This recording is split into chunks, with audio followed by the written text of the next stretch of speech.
Brasil terá mais milho no segundo semestre deste ano que no ano passado? Nós vamos trazer mais informações sobre esse tema muito importante para os agricultores e pecuaristas. Mas antes, acompanhe o Paracatu Rural sempre pelo YouTube. Inscreva-se em nosso canal e marque o sininho. É Paracatu Rural no YouTube. Se puder, contribua com o nosso trabalho clicando no Valeu.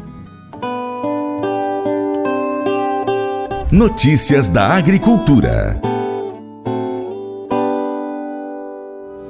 A Conab divulgou no último dia 13 de fevereiro a nova estimativa para a produção de grãos no Brasil na safra 24-25.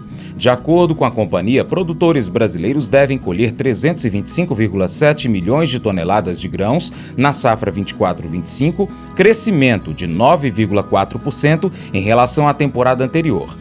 Para falar um pouco mais sobre os preparativos, especialmente para a segunda safra de grãos, nós vamos trazer aqui um bate-papo promovido pela Confederação da Agricultura e Pecuária do Brasil, a CNA. A coordenadora do Núcleo de Inteligência da CNA, Natália Fernandes, recebe o engenheiro agrônomo e fundador da Vires Inteligência em Agronegócio, Fábio Meneguin. Para falar de safrinha, Fábio, acredito que você queira contextualizar um pouco a safra de verão, né, que acaba interferindo aí em tudo que vem pela frente. Então fica à vontade para trazer um pouco a visão e análise de vocês em relação à safra atual de verão de grãos. É isso mesmo, Natália. Então, antes de começar falando da safrinha, né, de milho, nós temos que falar um pouco da própria safra de soja, né, de verão, que ela é sim uma grande safra esse ano, tá? A gente está vendo grandes números no centro-oeste ali do Brasil. Infelizmente existem problemas no Rio Grande do Sul, existem problemas no Mato Grosso do Sul, né? E especificamente no Mato Grosso, né?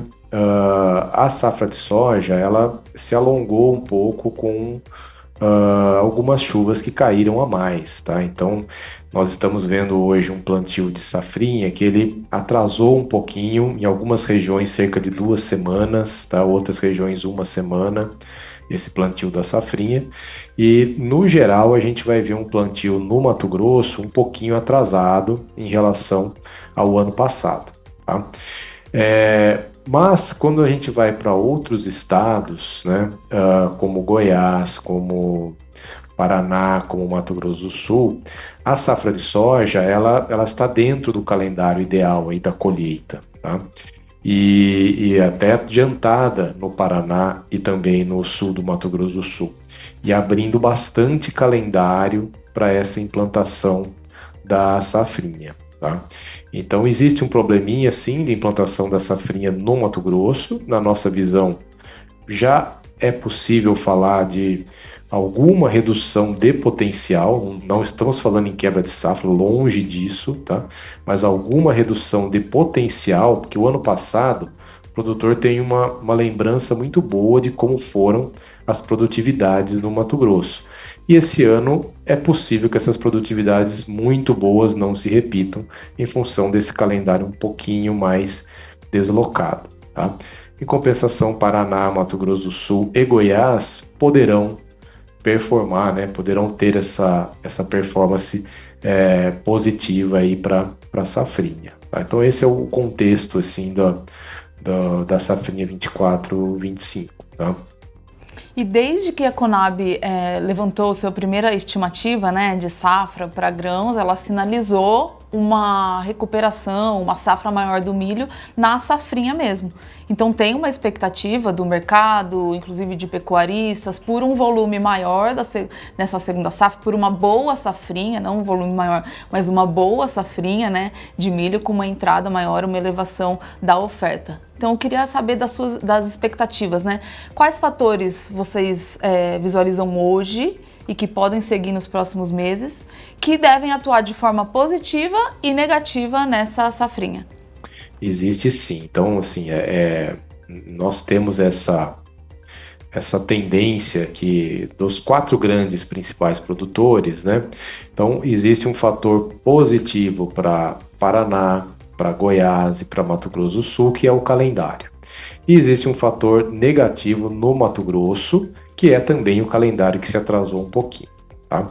Então, partindo dessa situação e trazendo um pouquinho também daquela análise do preço do milho, e os preços do milho hoje eles são remuneradores para o produtor rural, são considerados preços médios que permitem ter uma margem na safrinha, vamos dizer assim, de média para boa remuneração.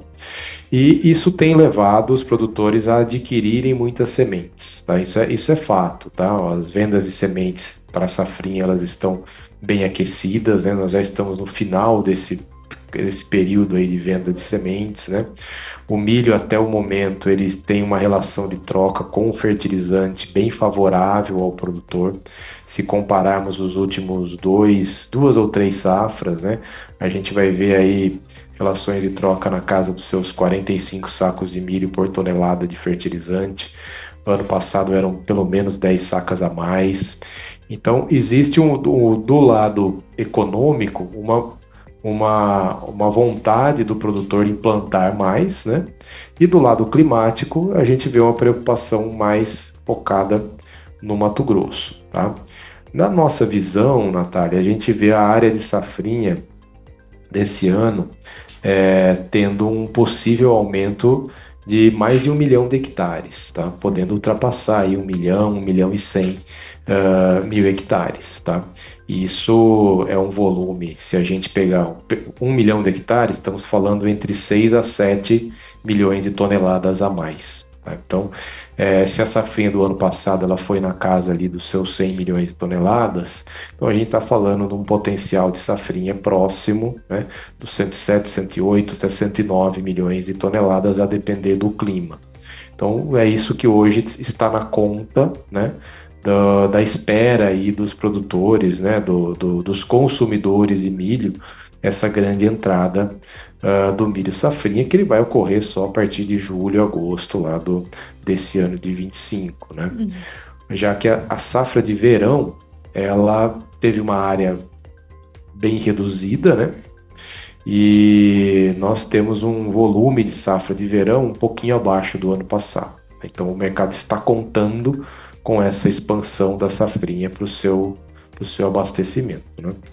Fábio, você comentou sobre a relação de troca favorável ainda, né, milho com fertilizantes, e a gente teve uma evolução nos preços de fertilizantes nesse último mês, de alguns, né, ureia, MAP já tinha subido bastante o ano passado, mas ainda teve uma valorização, e aí eu queria que você trouxesse já quais fatores que podem estar influenciando nos preços de milho também, e que façam essa relação de troca ainda ficar favorável, mesmo com esse incremento nos preços dos insumos, né? Incremento nos custos, mas ainda estando com uma relação favorável. Exato. A ureia, né? Ela já tem semanas que a ureia está subindo, né, no mercado internacional, por fatores geopolíticos, principalmente, né? E o nitrogenado, de forma geral, ele está subindo, tá? O que tem amenizado essa alta do fertilizante a hora que você traz o preço aqui para o Brasil, tá? O próprio dólar, né? Que o dólar escorregou aí da casa dos 6,20 em meados de dezembro. Hoje eu estava olhando, antes da gente entrar na nossa conversa, que estava em 5,78. Então, o próprio dólar, ele ajudou a reduzir um pouco dessa alta da matéria-prima internacional, né?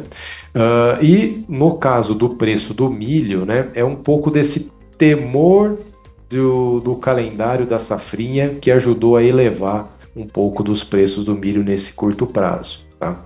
Podemos encaixar também aí as exportações de milho de janeiro, que foram bons volumes, cerca de 3 milhões e meio, próximo de 4 milhões de toneladas, foram volumes até acima do esperado, né? E isso ajudou também a enxugar um pouco o mercado, por isso a gente está com preços ali, pegar uma referência B3, né? Preços acima de R$70 na B3, que é preço de 50, 48, 49 no Mato Grosso, né?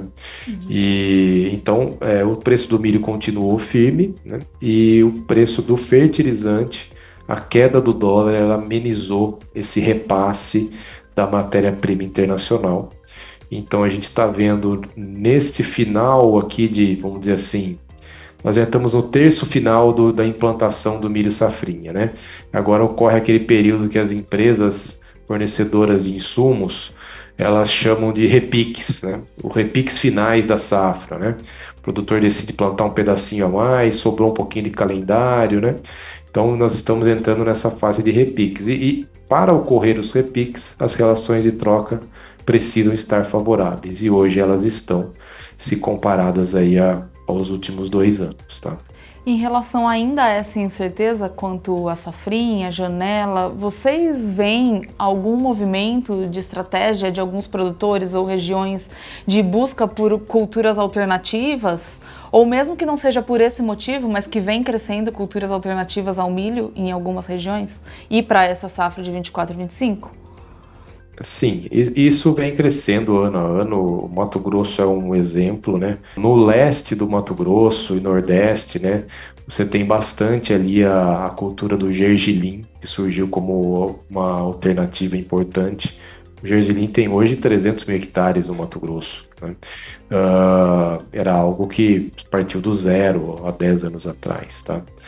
Então é uma cultura importante, ela encaixa às vezes em calendários que não conseguem plantar o safrinha, né?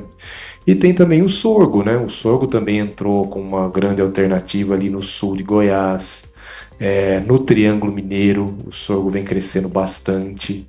As próprias usinas de etanol agora, elas não compram apenas milho, mas compram milho e sorgo, né?